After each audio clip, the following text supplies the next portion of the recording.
All right, good Friday, everyone. This is James Owen, Executive Director of Renew Missouri. Also joining us on this webinar, not podcast, webinar is Tori Cheatham, our Outreach and Education Director out of St. Louis. She is going to be guiding our presentation along today. I think she's also going to be keeping track of questions, which I'm happy to answer as we go along, or I'm also happy to take some at the end. This is our presentation on powering tomorrow and unleashing the grid of the future. We're going to be talking about transmission policy and how that corresponds with clean energy, and we do hope you enjoy that. If you are an attorney, if you are an attorney licensed in Missouri and or Kansas, you are eligible for 1 hour of CLE credit for this. If you need a certificate to that effect, please email me at james@renewmo.org. It's james@renewmo.org, and I'll make sure that you get one.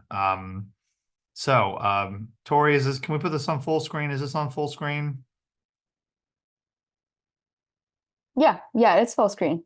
Okay, I think maybe I don't have it. Okay, so all right. Let's go to the next slide, please.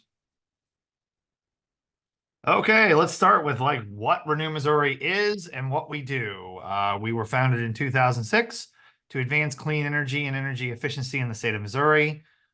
Since then, we have worked on legislation, worked on policy, worked on rate cases with utilities, engaged with cities, member owners of rural electric cooperatives. We've worked at the federal level. We have also just generally dealt with the public in our efforts to make clean energy accessible to all Missourians. One of the things that we've started doing more recently is advocating for transmission, increased transmission here regionally with MISO and SPP, the two regional transmission organizations that serve Missouri. A little more on those two organizations in a minute. But part of what is allowing us to do this presentation is the funding that we're receiving for that transmission advocacy. So I just want to thank the Energy Foundation for their support on that. We can't do this work without resources, so we're very glad to have it.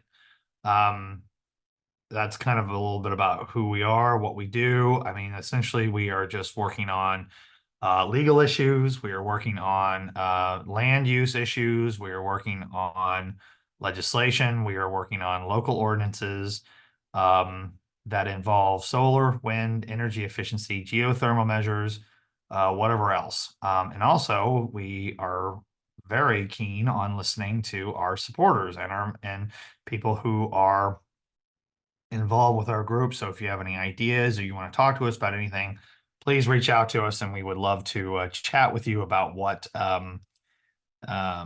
about what uh, what you might be interested in. Next slide, please. Who am I? I said I'm James Owen, the Executive Director of Renew Missouri, but a little bit about myself. Why am I qualified to do a continuing legal ed education program? Even if maybe if you're not a lawyer and you're on here, I can still give you my background. I am an attorney by education and training and experience. I graduated from the University of Kansas Law School 20 years ago. I did that 20 years ago. And since then, I have been a law clerk for the Court of Appeals. I have been a private attorney. I was a private attorney for about 8 years. I was an associate circuit judge. I was appointed to that position in Webster County, Missouri, which is where I'm originally from. I was a farm kid, born and raised on a dairy farm there in rural Webster County. So if you're on here and you're wondering if I am some sort of anti-farming, anti-property rights advocate, the answer is no, I am not. I certainly understand and appreciate the challenges that come along with transmission, the challenges that are required involving eminent domain, and people having their property rights compromised as a result of this. So it's not something I'm completely foreign to. Relevant to some of the work I've done previously was in 2016, I was the public counsel for the state of Missouri, where I represented ratepayers before the Public Service Commission, which is kind of where I began doing work with utility rate making and energy policy. That was my job before I became executive director of this organization, which is where I handle day-to-day operations of Renew. I do work on corporate governance, regulatory and government affairs oversight, and whatever else must be done. I do it all. So that's what I do for Renew Missouri. Next slide, please. Okay, so let's jump right into it. Transmission lines.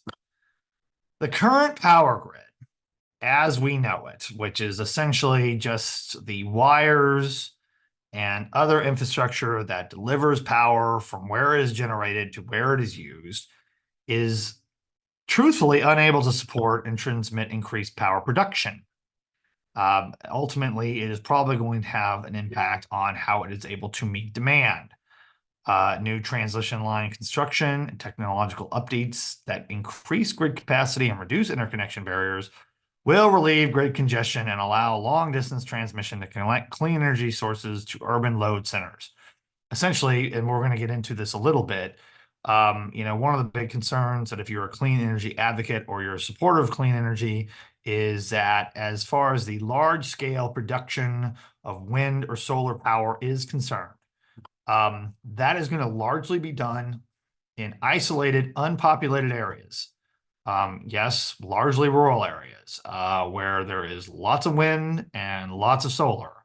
That can also be in the desert. That can also be in areas that are just also not used for farmland as well. So it's also important to remember that this is not just going to be converting property that was exclusively being used for agriculture purposes or cropland or grazing land or anything like that. This can also be used in areas like old mines, old coal plant locations, that sort of thing. So when I talk about isolated, unpopulated areas, it's important to know we're not just necessarily talking about farmland. Okay. But that's where most of it's going to get made and generated. But that's not where it's going to get used, because where it's going to get used is in largely the population centers of this country and of this state. The majority of people who live in the state of Missouri either live in St. Louis or Kansas City metropolitan areas, as well as the Springfield metropolitan area. That's where the majority of people in the state live.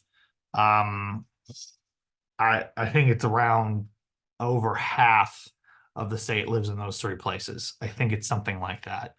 Um, Therefore, since you can't make a lot of energy, and let's be honest, we also don't make a lot of coal or natural gas generated power in urban areas either, that still requires transmission to deliver it. So I mean, that's going to be the big thing. And as more and more people move to population centers and we see less and less people out in other parts of the state, small towns are losing population, rural areas are losing population. That's not just a phenomenon in Missouri, but that's a phenomenon all over the country. More people are going to be living in these larger population centers. And so therefore we need to have something that is, we're going to have transmission lines that are going to deliver that power. Next slide. I probably just jumped ahead like 2 to 3 slides by talking about all that, but let's move on. I'm sure if I have to repeat myself, I will try to avoid doing that. Okay, so who owns the grid? This grid, these transmission lines and distribution lines, interconnection infrastructure that connects generation to transmission. We have in this country over 3,000 investor-owned utilities. In Missouri, we just have three. We just have Ameren, Missouri. We have Evergy, which I guess actually technically we have four because Evergy is considered two separate utilities. You have Evergy Metro and Evergy West. I could do a whole presentation about why those two utilities are technically considered separate legal entities, but let's just call it Evergy for now. And you also have Liberty Empire Utilities down in Southwest Missouri. I think those end up serving, well, several, I mean, well over, millions of customers are who is served by those. utilities. We also have publicly owned utilities, municipalities. I believe the number in Missouri is we have 85 municipal utilities that are run by their cities. The largest ones being Springfield City Utilities, Columbia Water and Light, Independence Power and Light, as well as Kirkwood City Utilities. Those are the four largest municipal utilities. Plus, we have electric cooperatives, which electric cooperatives are kind of unique into this regard. Uh, and we'll get into a little more of that in a moment. But as far as like the setup for rural electric cooperatives, we have 43 distributive co-ops that are operating in the state of Missouri. Like let's say around Columbia, you'd have Boone Electric. Around Kansas City, you'd have Black Clay. St. Louis, you have Quiver River. It's down in Springfield, you're nearby Southwest Power, um, Ozark Electric, Webster Electric. Those are the distributive co-ops.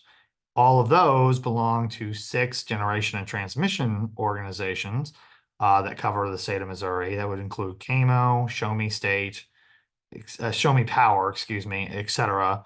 And then all of those generation and transmission organizations receive, all are connected to a power supplier, Associated Electric Cooperatives out of Springfield as well, which Associated Electric is a power supplier, not just for the co-ops in the state of Missouri, but also for eastern Oklahoma and parts of southern Iowa. Who are the regulators? Well, the IOUs are regulated by the Public Service Commission.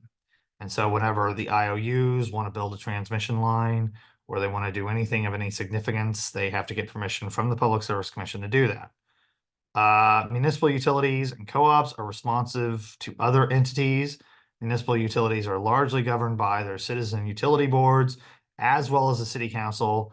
Rural electric cooperatives, on the other hand, are largely governed by their board of directors.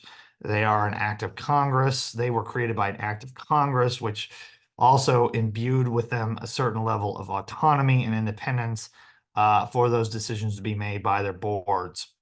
Now, in regards to that's how it's done at the local and state level. At the federal level, when you're talking about transmission or you're talking about how utilities or independent power producers are connected to the grid, that is largely regulated by FERC, the Federal Energy Regulatory Commission.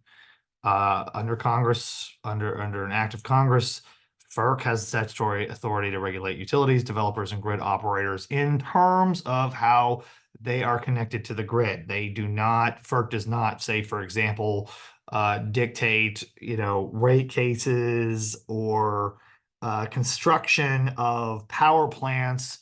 That's something that is the subject of the Public Service Commission at the state level. So that's not something that FERC would do. So FERC very much has very specific things they do. We'll get into in a moment. Next slide, please. Okay. And also mindful of the fact that FERC also regulates what's called either regional transmission organizations as well as independent system organizations, RTOs and ISOs. These are nonprofits. They're organized to balance electricity on the grid. Essentially, what they are is this is the utilities that are in a certain part of the state or a certain part of the country are members of these organizations, and they all work together on their transmission and interconnection efforts to make sure those are cohesive and to make sure they are working together. And they also certainly serve as a little bit of a marketplace to make sure that utilities are receiving the power they need from other parts of the country, so we're not so isolated. You can look at this map that we have here, and I want to make sure I'm distinguishing something here very important. As you can see, Missouri is covered by the Midwest Independent System Operator, MISO, as well as the regional transmission organization known as the Southwest Power Pool, or SPP. You can see by the colors there which parts of the state those are which parts of the state are covered by them. But it's also important to note because you can see, I don't know why I'm pointing to this, like you can see where I'm pointing, but you can see in the south, in the south, central, and southeast part, there's that light blue, and that kind of goes into that section we have labeled as the Southeast. That is not an RTO or an ISO. That's just a region of the country, quite like the Northwest and the Southwest, where those parts of the country do not have RTOs or ISOs that are operating. Um, the Associated Electric, the rural electric cooperatives in Missouri are not a member of MISO, nor are they a member of SPP. So one of the challenges that you've got in Missouri is, in addition to having two separate um, entities like this, an ISO and an RTO operating in Missouri, you also have a large swath of geography in Missouri that doesn't connect either one of them. And that is that is a challenge that we have as well. Um, Now it is true that the Associated Electric, the co-ops, were a member of an organization called the Southeast Energy Market, or I guess I should say they are still members of the Southeast Energy Market, which does cover a large part of the Southeast. However, a federal court back in 2023 ruled that illegal. That the SEAM, the Southeast Energy Market, or SEAM as it's better known as, was illegally created by FERC, or it was illegally approved by FERC. Despite the fact that it had that ruling, it still continues to operate. I can't tell you how actively it operates, but it certainly is not an RTO or an ISO, because it is largely just a power agreement between the utilities involved there, and there's no independent generators or anything like that, nor do they have the ability to um, require their members to build transmission or to contribute to the construction of transmission. So that's a big distinction there, but important to note as we talk about what specific challenges Missouri faces in that regard. Next slide, please. Okay. So when we talk about reliability, when we talk about the grid, we talk about these transmission organizations. These organizations, or just even the areas that are not covered by RTOs or ISOs, are going to be getting their energy from various sources. Many of you know utility companies own their own generation source, but there's also independent generators out there, independent generators that are producing energy from coal, natural gas, um, solar, wind, geothermal sources, etc.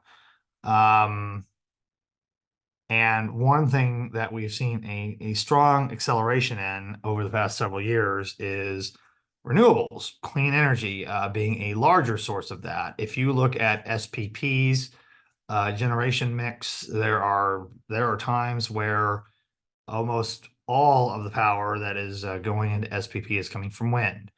That's often very late at night. That often is usually during periods of time where people are not using a lot of power, but there are still periods of time where wind is contributing pretty significantly to that particular RTO. This wind and solar has increased. Now, a lot of critics will say that clean energy is not reliable. It is intermittent. It is not base load because, as opposed to a coal plant or a gas plant, solar and wind cannot run all of the time. Now, one thing I would note about that is in a organization like SPP or MISO, and quite frankly, the larger that you can have the footprints of organizations like that combined, the wind is going to be blowing or the sun is going to be shining somewhere in those areas. And so the idea being that, if wind is more prominent at night and the sun is more prominent during the day, there are going to be opportunities for those to be operating all the time. Moreover, what you're seeing in a lot of states, not necessarily in Missouri, mind you, but a lot of states, if you've been seeing an investment in battery storage that can store that power and that can be deployed whenever it's needed. You have seen a lot of battery storage infrastructure construction being done in California, Minnesota, Colorado, places like that. Not so much in Missouri. It is really unfortunate that the utilities in the state have not put as much into that. It seems that their focus is going to be on gas plants rather than on significant increases in battery storage. But one of the things that Renew Missouri is trying to do is trying to change that. Um, Now, though, those are some of the critiques. Um, so this intermittency, like let's say if clean energy peaks beyond demand, like let's say again, the wind is blowing a lot at 2 or 3 a.m. in the morning, um, when not a lot of people are using it, so the demand would not be so high. There might have to be some requirements to shut down wind turbines at the time. So that's going to have to be something that's mindful.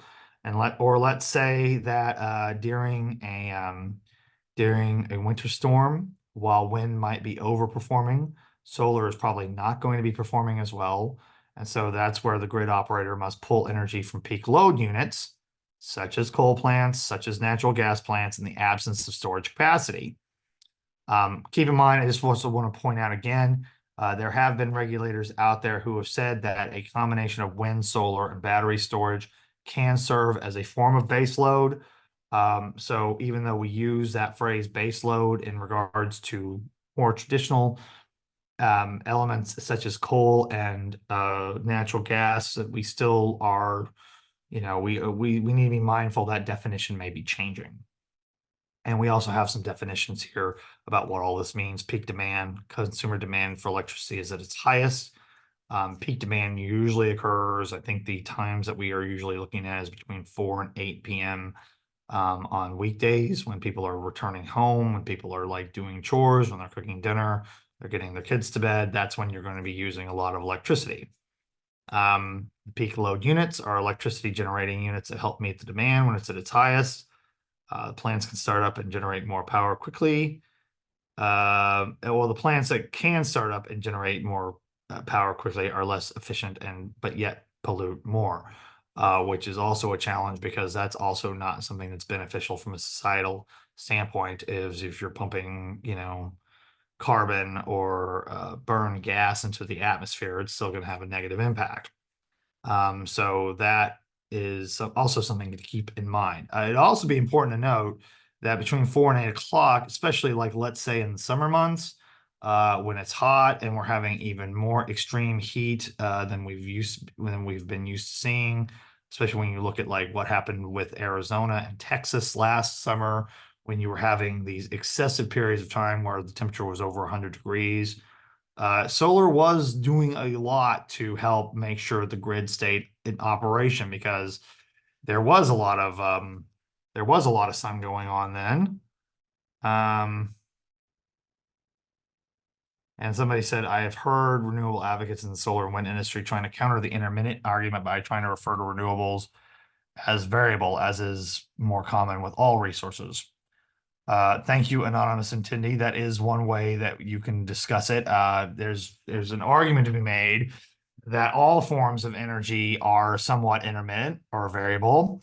Coal plants have challenges during cold weather. Natural gas plants certainly have trouble during cold weather. And even if you look at nuclear power plants, um, you you realize that there is going to be a long period of time where those facilities are not going to be in use because it just certainly takes a lot of time to operate and maintain those, and there's going to be times when they're going to be offline. I believe the number for the Fulton, for the Callaway County plant that's operated by Ameren nuclear power plant, not very far from here, is every 18 months it's got to shut down for several months just for that purpose. So yes, it's easy to say that that's not exactly it's not exactly reliable all the time either. Next slide, please. So when we talk about reliability, we're also talking about capacity. How much power can these transmission lines carry? How much power can these distribution lines carry? safely and reliably in a specific region. Um, we are talking about um, the voltage limit on lines, thermal limits, available generation, stability limits. All of these things are determined by engineers. They're all constructed. And moreover, we're talking about they're more effective when they're newer, which can be more expensive. I think with everything else, um, the more we see technology advance, the more that we're going to see transmission lines be better built, to be cheaper to build. But we're still like working on how that's going to look. Um, the ideal grid operating capacity is below peak capacity. When electricity is on the grid reaches peak capacity, potential negative impacts include that the power generation will have to be shut off. Um, Underutilization of clean energy sources and lost profits. So, I mean, there are going to be times where, like, let's say, too much power is being produced. That power, I mean, essentially what that means is that power is going to be wasted. Because in the absence of using battery storage, um, the biggest challenge that we have as far as energy policy goes is it has to be used almost as soon as it's being made and as soon as it's going to be carrying along these wires. And so once you've made it, it's not being used, then that's a problem. And if these grid operators fail to control peaks beyond grid capacity, wires can overload, circuits can break, and there can be blackouts. So that's another challenge as well. Next slide, please.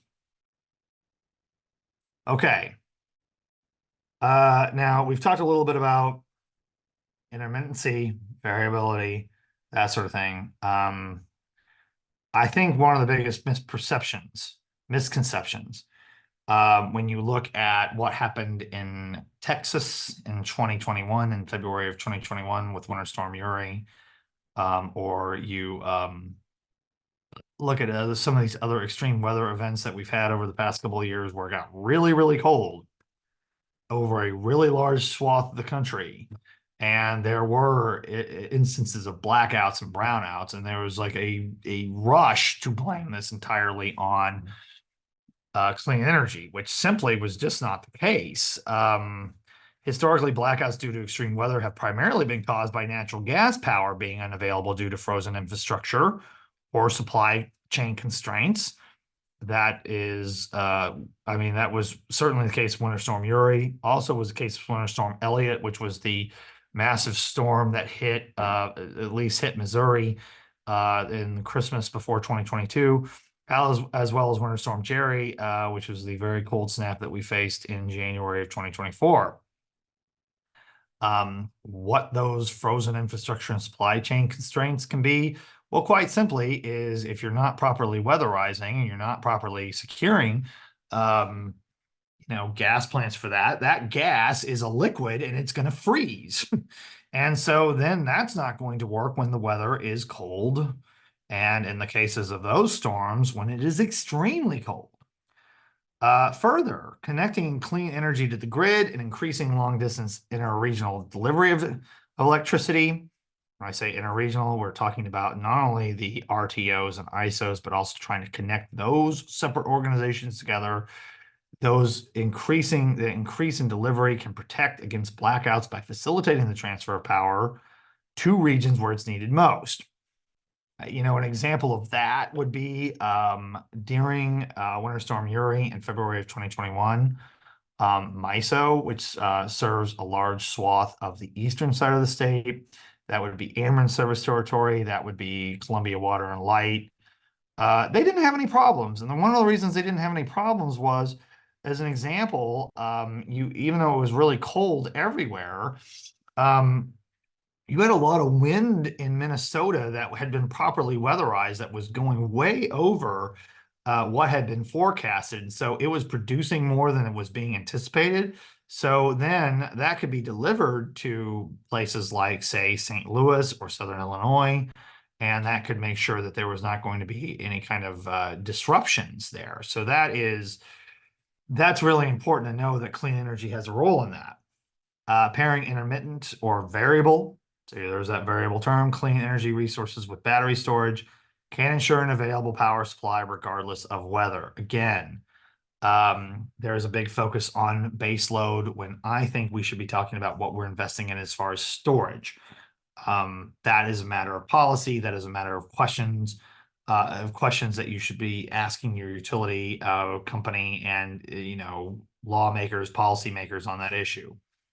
Renewable energy sources offer technical advantages that make the grid more reliable compared to fossil fuel fired power, including greater flexibility, scalability, and efficiency in power generation and distribution, ultimately improving the overall reliability of the grid. Again, this is part of a mix. This is part of what is available. This is part of what can make the management of the grid, management of transmission cheaper and more effective, is if um, we're talking about renewable energy being a significant part of that. Next slide, please. Thank you. Why, and again, we kind of talked about that a little bit. Why is it important? Look, we're facing demand. I mean, right now, when you look at Missouri, demand has plateaued historically. I mean, when I say historically, I mean the past 10 years, we have not seen an increase in demand. However, we know that is going to change. We know that's going to change because we are seeing the construction of data centers. We are seeing the construction of more manufacturing. We are seeing manufacturing coming back to the Midwest. These battery plants, EV plants, all these things, we're seeing more manufacturing being done domestically. That is going to be a significant increase on demand. So it's hard to say that any type of energy source should be completely ignored, and that certainly it would include clean energy and making sure that we have as much wind and as much solar as we can. We certainly know that gas plants are going to be proliferating, and we know that there's going to be advancements. So there's going to be a lot of efforts to prop up nuclear power as well. So as these energy resources become more complex, and as we are going to have to build more generation, we are going to need to improve and build transmission as well. As these power sources are going to be put where they're going to have maximum energy output, we certainly have to look at parts of the country that have that potential for generating wind or solar energy, which leads to localized clusters of energy sources. Next slide, please. All right, and more importance of clean energy, localized clean energy sources are far from pollution centers. Transmission lines are also localized due to separate regional transmission organization, independent system operation regions. The fact that there are parts of the country that have no RTOs or ISOs, again, that's southeast part of the southwest part of the state of the country, as well as the northwest part of the country. And there's other permitting barriers. I mean, quite frankly, the fact that it takes 10, 15 years to build to build a transmission line is significant. I mean, we're going to be talking about, if we're building more power lines, we are talking about a significant amount of time that's going to have to be prepared to do that. But the reality is, while that time ticks, and while we have these connection issues between RTOs and ISOs, as well as areas that don't have them at all, we are just slowly seeing our grid capacity become outdated and outmoded. And it's also stranding a lot of clean energy out there. We have a lot of ability to generate clean energy. We have the ability to site it and to produce it. But if we can't deliver it to where people are going to use it, well, there's no point in it at all. And so these next slides are going to show you where we have built, where wind, solar, and coal come from, and where we have transmission lines. And I think it's important to look at all that to kind of give you a visual sense of what we're dealing with. So let's get to that next slide. Okay. I'm not going to lie. This is not a great map. But I think we'll send you these slides and you can look at this a little more carefully. Um, One thing I would point out, because this is very hard, you might be looking at the border between Mexico and the United States and Canada and the United States and say, oh, are there transmission lines that are going along that?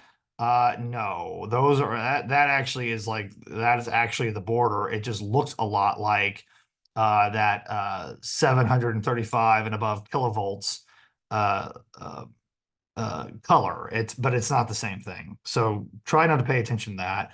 But you can look at how much transmission we have out there that is kind of at the minimum amount of what it can carry.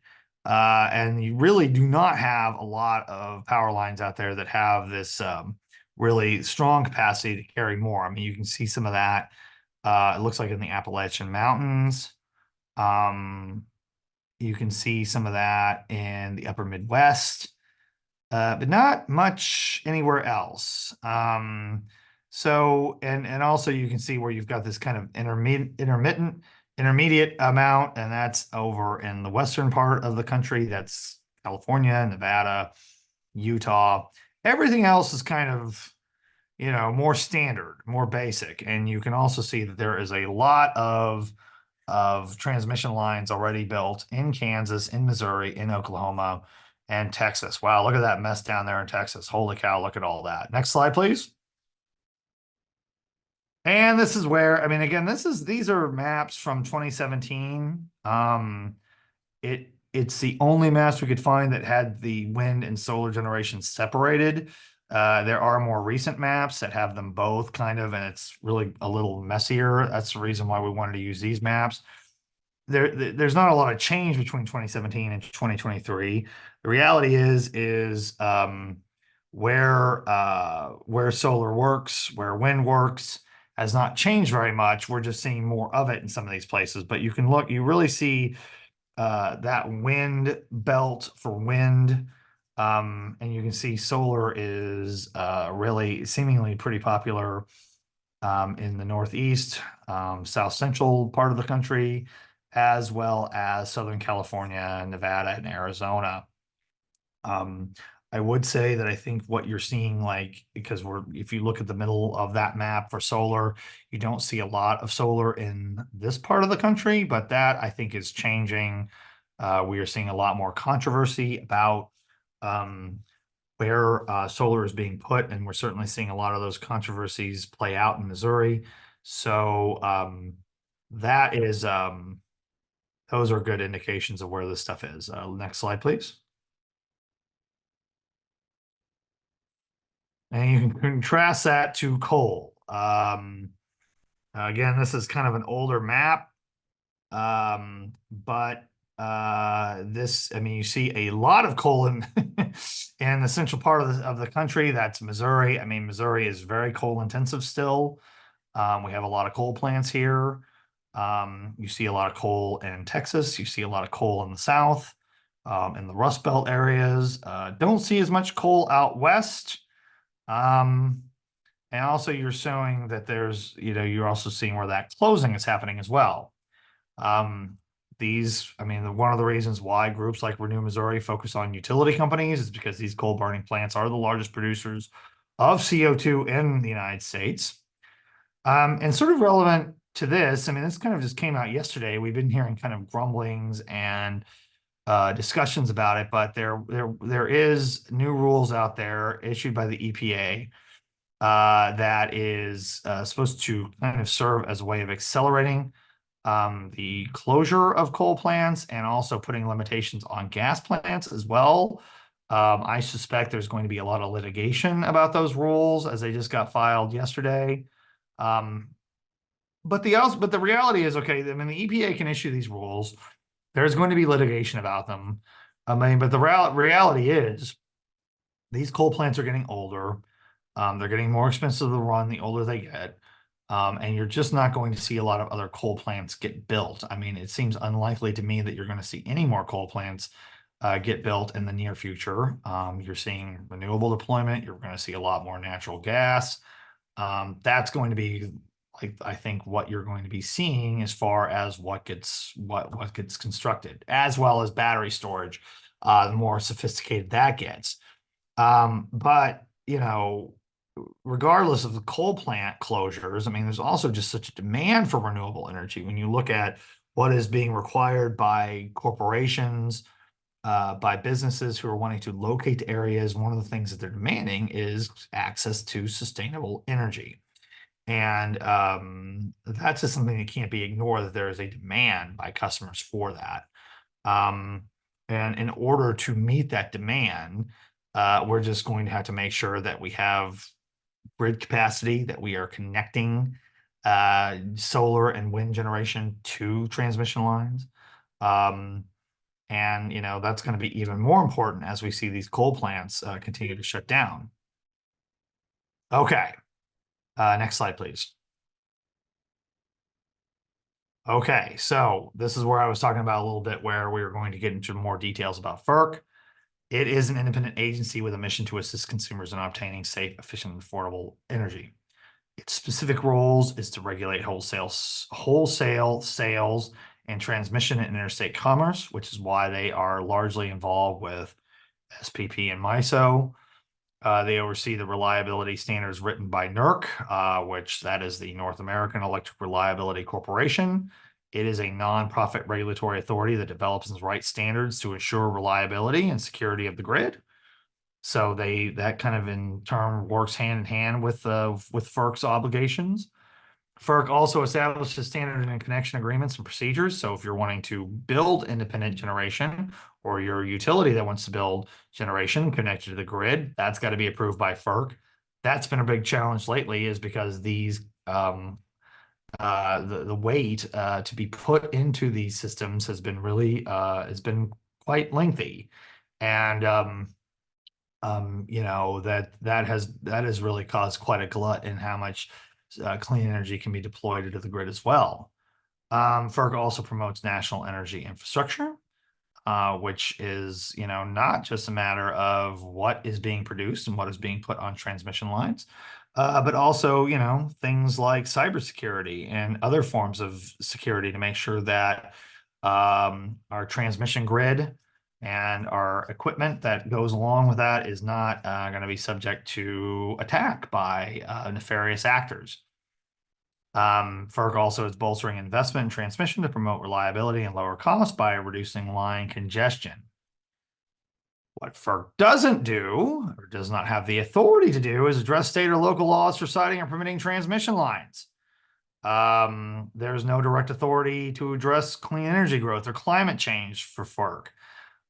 So, I mean, I think that is one of the things that when you see the federal government make sweeping proclamations and sweeping declarations about what they are wanting to do in terms of clean energy, in terms of energy standards, they still do not have this ability to deal with how it gets built, where it gets built. It does not really deal with issues of eminent domain. Those are all largely state or local jurisdiction issues. States do remain very powerful when it comes to energy policy and utility rate making. And so that is just simply one of the things that is always going to be a challenge about national or federal energy policy, is that there are certainly a lot of limitations to that. Next slide, please. Oh man, I just bit into my apple and now I gotta talk. So I'll let you read this for a second while I chew. Permitting authorities, new transmission projects must get approval at both the federal and state level. Again, states have a lot of authority and power when it comes to this kind of work. But because the state and federal governments both have to give their blessings to this sort of thing, it creates delays, it creates complications. That's another reason why some of these projects can take decades to get built, as opposed to years or as opposed to months. There have been proposals to streamline and kind of cut through the tape on this, but There's also been a number of environmental groups who have seen that also be applied to pipeline issues, gas issues, and quite simply that then becomes a an issue for them to fight as opposed to seeing that as a concession to make it easier to build transmission lines that might actually be better for clean energy. Um, Again, the regulators who oversee transmission projects, and we just have FERC, NERC, RTOs, and ISOs. RTOs and ISOs have a process for that as well. We don't even mention the state authority here. I mean, PSC has, the Public Service Commission has a role in transmission projects. We'll get into that a little bit in a minute. But that doesn't even include zoning ordinances, city or county approval or assent, individual landowners who may or may not want to sell to either generators or to provide easements to utility companies for that, which then requires eminent domain to be involved. Which, if like let's say a transmission line is being built by a entity that does have the ability to do a public take, to do a private taking of property, as utilities do. I mean, I think there's an argument to be made that if you cannot use eminent domain for road construction or for transmission, there's no real point in having eminent domain at all. Certainly, it causes a great deal of strain and stress for a landowner who is simply wanting to farm their property, to have to deal with easements, to have to lose that part of their land in some cases, to have to maneuver around it. It's hard. I know that as my family has a transmission line that goes over 3 separate parcels of our property in Southwest Missouri. Wasn't, I mean, that was something my parents challenged and fought in court, and ultimately court said they had to do it. They took the money, and now that got built. Okay, so for comparison, other energy related projects have far less barriers. Federal government has exclusive authority to permit and site natural gas lines and power to use eminent domain. Okay, next slide, please. I realize I've been doing a lot of talking and I think I've only got like 3 or 4 minutes left here. I'm sure Tori could tell me how many more slides I have, but I don't really quite know. It's not very many, but I don't know if I want to get to all of them. Funding. You talk about not only just building these transmission lines, going through the regulatory process, going through legal battles, going through the condemnation of property is not cheap. And again, you're talking about years, you're talking about decades, you're not talking about short periods of time. You have engineers and lawyers and construction crews and everybody else involved with this that are working on that period of time. You're talking about a lot of money. There is funding available, the Grid Innovation Program or the Grid Reliance and Innovation Partnership. We can get you more information on that if you want to learn more about that. Next slide, please. And this is some of that information. Take a screenshot, give it a look. There's billions of dollars available for this, and you need it. And that is not even going to really fully fund your projects. But those are some of the terms that are there. Next slide, please. This is the kind of the part I wanted to get to. The pending Missouri projects, tranche 1, tranche being a fancy French sounding word for project. MISO has a long range transmission plan, LRTP, that includes several new lines that would go across Missouri and surrounding states. As you can see the map right there. The first phase is designed to facilitate the retirement of aging coal generation and integrate 56 gigawatts of new wind and solar generation. Big. It's a big, that's a lot.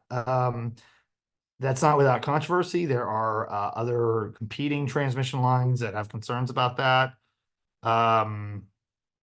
So these projects are pending with the Public Service Commission. Those are active cases right now. There's been estimates by Ameren that it could bring $3 billion in benefits to Missourians. It's billions with a B. Next slide, please. What's the timeline? Well, you can see it right there. In order to build transmission, a utility's got to get what is called a certificate of convenience and necessity. That's what this PSC has got to issue.